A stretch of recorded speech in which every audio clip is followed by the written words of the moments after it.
Hello everyone, welcome to our YouTube channel APC academy. आज की video में बात करेंगे हम एचपी टैट से रिलेटेड एक इम्पॉर्टेंट टॉपिक के बारे में। लेकिन before going on to the topic मैं आपको बता दूं कि एपीसी अकेडमी में एचपी टैट के लिए एडमिशंस ओपन है, तो आप नीचे स्क्रीन पे दिए गए नंबर्स पे कांटेक्ट कर सकते हैं और ऑनलाइन और ऑफलाइन क्लासेस के बारे में पता कर सकते हैं। ओके, तो स्टार्ट करते हैं।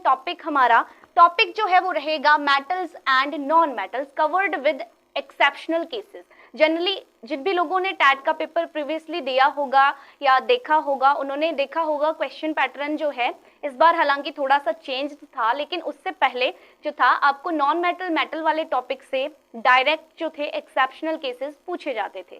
ठीक है, तो हम ब्रीफली यहाँ पे डिस्कस करेंगे मेटल्स की प्रॉपर्टीज के बारे में, प्लस उनकी कौन कौन से एक्सेप्शनल केसेस रहते हैं वो भी साथ में। ओके, टॉपिक का नाम है metals and non metals. Metals and non metals.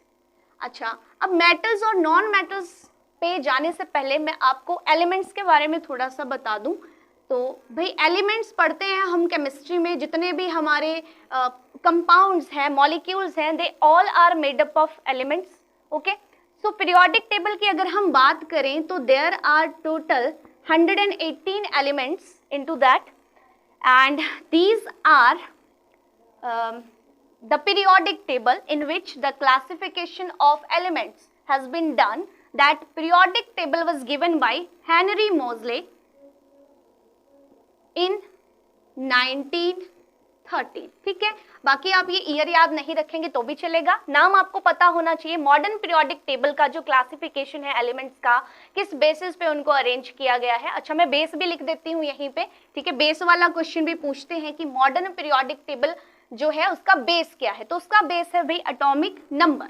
ये एटॉमिक नंबर के ऊपर बेस्ड है और ये दिया किसने है? हेनरी मोज़ले ने दिया है। अब जैसा कि मैंने आपको बताया यहाँ पे टोटल हैं 118 एलिमेंट्स।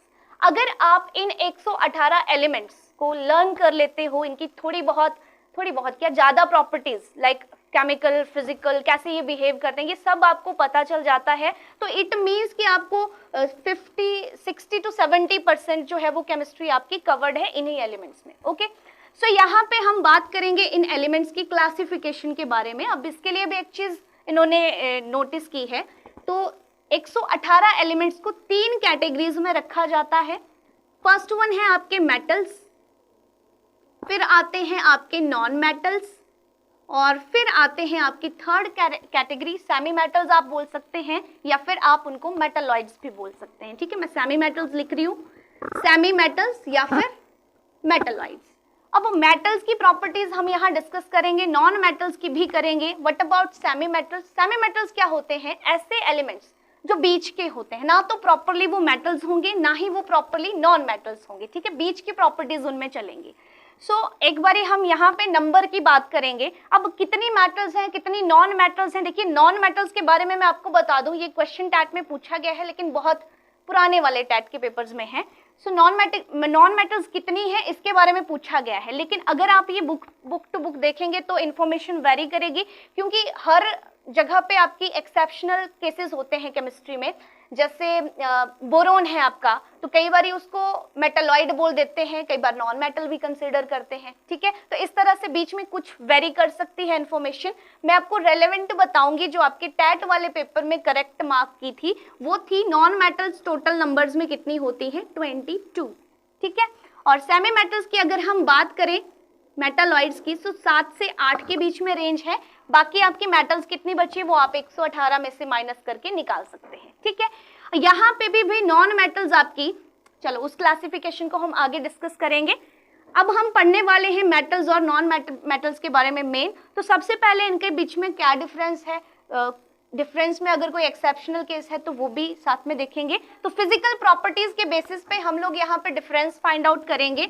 तो नेक्स्ट रहेगा आपका on the basis of physical properties what is the difference between metals and non metals। ठीक है, तो यहाँ पे ही लाइन लगा दी मैंने। फिजिकल प्रॉपर्टीज आपको पता है, फिजिकल प्रॉपर्टीज में स्टेट आती है, कंडक्टिविटी आएगी, ठीक है, लस्ट्रस, नॉन लस्ट्रस नेचर आएगा, अपीयरेंस जिसको बोलते हैं, और इसके अलावा कुछ other properties like malleability, ductility, ये सब चीजें पढ़ेंगे हम फिजिकल प्रॉपर्टीज में, ठीक है। तो पहली है हमारे पास फर्स्ट प्रॉपर्टी, इधर प्रॉपर्टी का नाम जाएगा, प्रॉपर्टी है हमारे पास अपीयरेंस, ठीक है। मेटल्स देखने में कैसे होते हैं, मतलब आप सिर्फ देख के कैसे आइडेंटिफाई कर सकते हो कि मेटल है या नॉन मेटल, ठीक है। तो अगर हम अपीयरेंस की बात करें तो मेटल्स आपने देखा होगा, सोना, चांदी, ये सारे मेटल्स ही हैं, okay. They are lustrous in nature, या फिर शाइनी आप बोल सकते हैं, ठीक है। कैसे होते हैं ये, लस्चरस या फिर शाइनी भी आप बोल सकते हैं। और अगर हम नॉन मेटल्स की बात करें तो आपको कार्बन याद रखना है, ठीक है। कार्बन कैसा होता है, काला काला सा, तो काला काला यानी कि नॉन मेटल। काला काला मतलब हर चीज काली नहीं होगी, पर डलनेस आप एक बोल सकते हैं, क्राइटेरिया यहाँ पे डल होंगी आपकी नॉन मेटल्स, ओके। तो अब बात करते हैं एक्सेप्शंस की।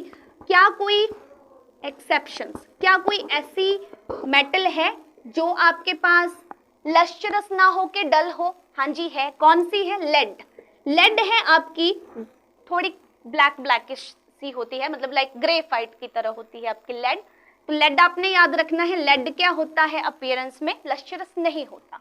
यहाँ पे हम बात करें नॉन मेटल्स में, तो नॉन मेटल्स में भी आपके पास एक्सेप्शंस हैं। All the non metals are dull except diamond, ठीक है। बहुत बार पूछा जाता है कौन सी नॉन मेटल जो है आपके पास डल नहीं होती या फिर शाइनी होती है, तो diamond is one of them. And दूसरा आप यहाँ पे नोट करेंगे आयोडीन, ठीक है। ये भी क्वेश्चन टैट में बहुत बार आया हुआ है क्वेश्चन फॉर्मेट में कि कौन सी नॉन मेटल जो है वो लस्चरस होती है, ठीक। नेक्स्ट बात करते हैं हम स्टेट की।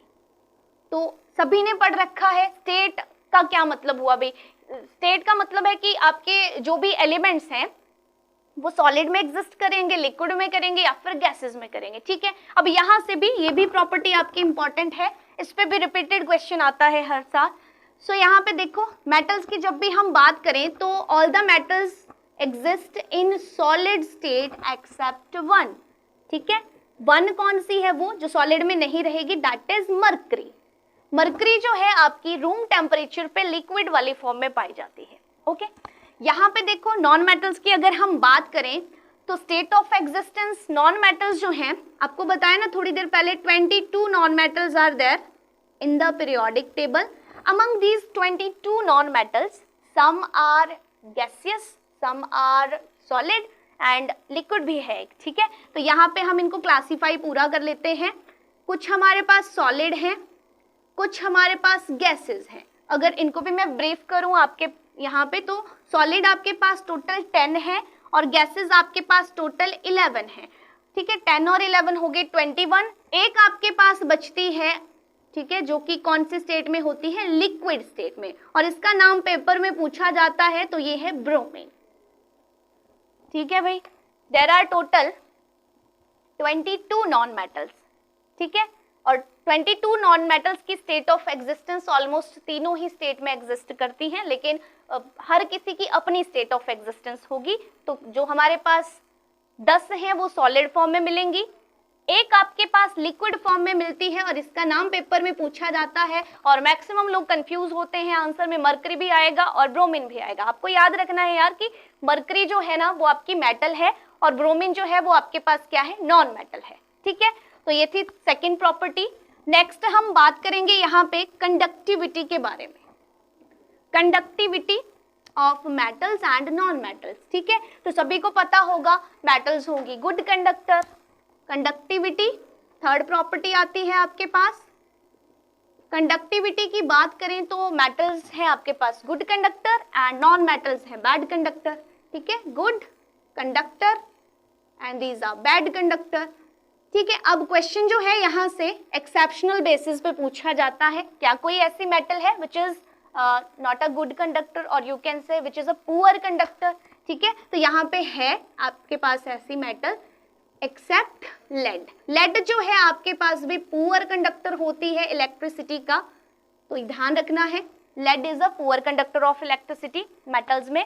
और यहाँ पे एक क्वेश्चन और पूछा जाता है which metal is the best conductor of electricity. तो अगर हम बेस्ट कंडक्टर की बात करें then you can go with silver, ठीक है। सिल्वर आपके पास जो है it is the best conductor of electricity, ठीक है। पर सिल्वर बहुत महंगा होता है, इसलिए हम लोग सिल्वर वायर्स का ज़्यादा यूज़ नहीं करते हैं, ठीक है। कॉस्टली एक्सपेंसिव होने की वजह से हम कॉपर के साथ चले जाते हैं या फिर एल्यूमिनियम वायर्स यूज़ कर लेते हैं, ठीक है, लेकिन सिल्वर की नहीं करते। उसके बाद नॉन मेटल वाली साइड में हमने पढ़ा कि all the non metals are bad conductors of electricity, लेकिन यहाँ पे भी आपकी एक्सेप्शन है, और ये एक्सेप्शन भी आपका एक रिपीटेड क्वेश्चन है HP टैट में, ठीक है। यहाँ पे आप पढ़ते हैं ग्रेफाइट। ग्रेफाइट ऐसी आपके पास नॉन मेटल है which is good conductor of electricity, ठीक है। ग्रेफाइट आपका गुड कंडक्टर होता है, graphite is the good conductor of electricity, ठीक है भाई। नेक्स्ट हम फोर्थ प्रॉपर्टी पे जाएंगे। फोर्थ प्रॉपर्टी आता है आपका मैलिएबिलिटी, ठीक है। अब मैलिएबिलिटी में भी और डक्टिलिटी में भी लोग कंफ्यूज होते हैं, लोगों को ये पता नहीं चलता मैलिएबिलिटी कौन सी प्रॉपर्टी और डक्टिलिटी कौन सी है। सो मैलिएबिलिटी मींस कि आपके पास मेटल है, उसको हैमर से पीटना है, पतली थिन फ्लैट शीट में कन्वर्ट कर देना है, ठीक है। मैं हल्का सा यहाँ लिख रही हूँ thin flat sheet. When metals are struck with the hammer, they gets converted to flat thin sheets and this property is known as malleability, ठीक है। तो अगर हम बात करें यहाँ पे मेटल्स में कौन malleable है, तो भाई याद रखना है all the metals are malleable, ठीक है, all the metals are malleable, ठीक है। अब malleable कौन सी मेटल सबसे ज्यादा होगी वो भी आपको याद रखना है, मोस्ट malleable कौन सी होगी, ठीक है। अच्छा पहले एक्सेप्शन नोट कर लो, कोई ऐसी आपके पास metal which is non malleable, तो ऐसी भी आपके पास है, नाम है मरकरी।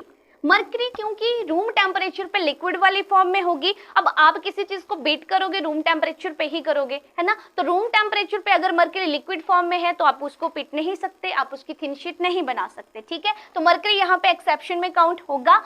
और साथ में यहाँ पे मैंने आपको बोला मोस्ट मैलिएबल भी आपको याद रखना है, तो मोस्ट मैलिएबल है आपके पास gold. Gold is the most malleable metal, ठीक है। सबसे ज्यादा थिन फ्लैट अगर आप किसी को बना सकते हो तो वो है गोल्ड। इसके अलावा इस प्रॉपर्टी का यूज मिठाइयों में, ठीक है, गोल्ड और सिल्वर की ऐसी मैलिएबल वाली प्रॉपर्टी, मतलब बीट बीट के उनको पतला करके मिठाई वगैरह में डालते हैं। इसके अलावा दूसरा एग्जांपल हम देखें तो एल्यूमिनियम फॉइल आपने देखी होगी। एल्यूमिनियम फॉइल जो है वो भी एल्यूमिनियम मेटल को कि मैलिएबिलिटी वाली प्रॉपर्टी की वजह से बनी होती है, ठीक है। बात करें हम नॉन मेटल्स की, तो यार नॉन मेटल्स जो है वो मैलिएबल नहीं होती हैं, they do not possess the property of malleability. अब यहाँ से एक क्वेश्चन पैटर्न और मैं आपको बताती हूँ। आपको 4 ऑप्शंस दिए रहेंगे, यहाँ पे देखना साइड में, यहाँ पे लिख रही हूँ 4 ऑप्शंस आपको दिए रहेंगे, लाइक नाइट्रोजन होगा, ऑक्सीजन हो गया, उसके बाद फ्लोरीन हो गया, और तीसरा हो गया एल्यूमिनियम, फोर्थ हो गया एल्यूमिनियम, ठीक है। आपको पूछा जाएगा, 4 ऑप्शंस दिए रहेंगे, आपको पूछा जाएगा बताओ इनमें से मैलिएबल कौन है, ठीक है। अभी मैंने आसान से लिखे, ठीक है, तो आपसे पूछा जाएगा मैलिएबल कौन है, तो आपको पता होना चाहिए मेटल कौन सा है। नाइट्रोजन नॉन मेटल है, ऑक्सीजन नॉन मेटल है, फ्लोरीन नॉन मेटल है, एल्यूमिनियम क्या है आपका मेटल है। तो मेटल्स आपको आइडेंटिफिकेशन पता होनी चाहिए मेटल्स की। अब मेटल्स तो बहुत ज्यादा है पीरियोडिक टेबल में, तो आप क्या करो, जो कम है उनको आइडेंटिफाई करो, बाकी जो बच गई वो नॉन मेटल्स, ओके। सो इस तरह से भी क्वेश्चन पूछा जा सकता है। यहाँ पे ऑप्शन रहने वाला है आपका एल्यूमिनियम। सो ये था मैलिएबिलिटी के बारे में। नेक्स्ट हम बात करेंगे यहाँ पे अगली प्रॉपर्टी की, विच इज डक्टिलिटी, ठीक है। डक्टिलिटी, तो डक्टिलिटी कौन सी प्रॉपर्टी होती है? डक्टिलिटी वो प्रॉपर्टी है, डक्टिलिटी प्रॉपर्टी के थ्रू जो है जो मेटल्स हैं आपके, they can be drawn into thin wires, okay.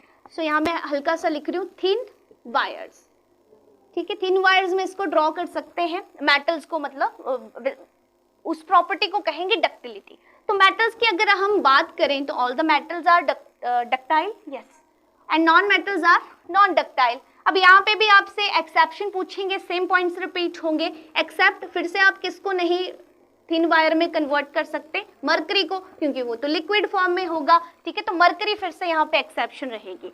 दूसरा आपसे मोस्ट डक्टाइल मेटल पूछेंगे, मोस्ट डक्टाइल, तब आंसर फिर से क्या रहने वाला है, गोल्ड।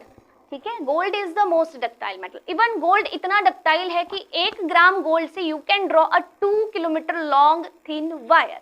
ठीक है, तो ये फैक्ट है गोल्ड के बारे में। इतनी मतलब 1 ग्राम कितना सा होता है, 1 ग्राम गोल्ड से 2 किलोमीटर लंबी वायर बनेगी। ठीक है, तो इतना डक्टाइल होता है आपके पास गोल्ड। सो ये था डक्टिलिटी के बारे में। नेक्स्ट हम बात करेंगे लास्ट प्रॉपर्टी की, which is hardness. Hardness, so hardness और सॉफ्टनेस ऐसे भी आप लिख सकते हैं इस प्रॉपर्टी का नाम। तो अगर हम बात करें मेटल्स की, तो metals are generally hard in nature. आपने देखा होगा आयरन हार्ड है।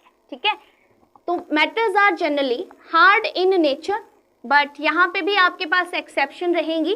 कौन सी मेटल है, ये भी पूछी जाती है पेपर में, कौन सी मेटल्स हैं भाई जो हार्ड नहीं होती, जो सॉफ्ट होती हैं, या फिर कौन सी मेटल्स है which can be easily cut with knife. ठीक है, इजिली कौन कट होंगी, जो सॉफ्ट होंगी। सॉफ्ट कौन सी है वो आपको याद रखना है।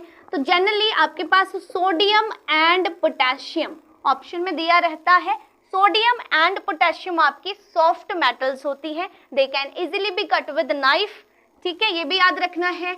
प्लस ये दोनों बहुत रिएक्टिव हैं, ये भी आप याद रख लो। सोडियम और पोटेशियम इतनी रिएक्टिव हैं कि अगर ये एयर में एक्सपोज करी जाए तो they can easily catch fire. Okay, और अगर ये फायर कैच करती हैं इतने इजीली, तो इनको कहीं पे अलग से रखा जाता होगा। तो कहाँ रखा जाता है, केरोसिन ऑयल। ठीक है, बहुत बहुत पुराना क्वेश्चन है टाइप का। नेक्स्ट देखो यहाँ पे नॉन मेटल्स के बारे में। तो मेटल्स आपकी हार्ड हो गई। नॉन मेटल्स की आप बात करें तो ये सॉफ्ट होती है, लेकिन यहाँ पे भी एक्सेप्शन है। कौन सी मेटल जो है वो हार्ड होती है, तो इट इज डायमंड। डायमंड क्या है आपका, hardest element ever known on the earth is diamond. ठीक है, याद रखना है। तो डायमंड है आपके पास हार्डेस्ट नॉन मेटल। ठीक है, तो आज की वीडियो में इतना ही। Thanks for watching the video everyone.